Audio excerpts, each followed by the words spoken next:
Super ஸ்டாரிடம் பேசி பார்த்தார். October 10 சூர்யாவின் கங்குவாவிற்கு விட்டு கொடுத்து விடுவார் என நம்பி கங்குவா படக்குழுவினர் சூப்பர் ஸ்டாரிடம் பேசியதாக சொல்லப்படுது. சூப்பர் ஸ்டாரை பொறுத்தவரையில் அக்டோபர் 10 நீங்களுமே ரிலீஸ் செய்து கொள்ளுங்களேன் என சொன்னதாகவும் பேசப்படுச்சு. ஆனால் மொத்தத்தில் சூப்பர் ஸ்டார் ரஜினிகாந்த் அக்டோபர் 10 படத்தை ரிலீஸ் செய்வதில் குறியாக இருக்காரு அப்படின்னு சொல்லப்படுது. படம் ரிலீஸ் தேதியில் சூப்பர் ஸ்டார் இவ்வளோ கராராக இருக்கு முக்கிய காரணமே கங்குவா படக்குழுவில் உள்ள மிகவும் முக்கியமான நபர் தான் என சொல்லப்படுது. ஏற்கனவே அவர் மீது இருந்த கோபத்தை சூப்பர் ஸ்டார் தற்போது வெளிப்படுத்தியிருக்காரு எனவும் கோலிவுட் வட்டாரத்தில் பேச்சுக்கள் பலமாக அடிப்படுது. அதாவது கடந்த 2019 பொங்கலுக்கு சூப்பர் ஸ்டார் ரஜினிகாந்தின் பேட்டை திரைப்படம் வெளியாச்சு.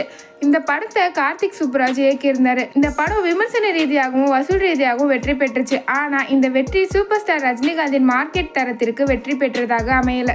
இதுக்கு காரணம் பேட்டை ரிலீஸ் தேதியில் வெளியான விஸ்வாசம் படம் தான்.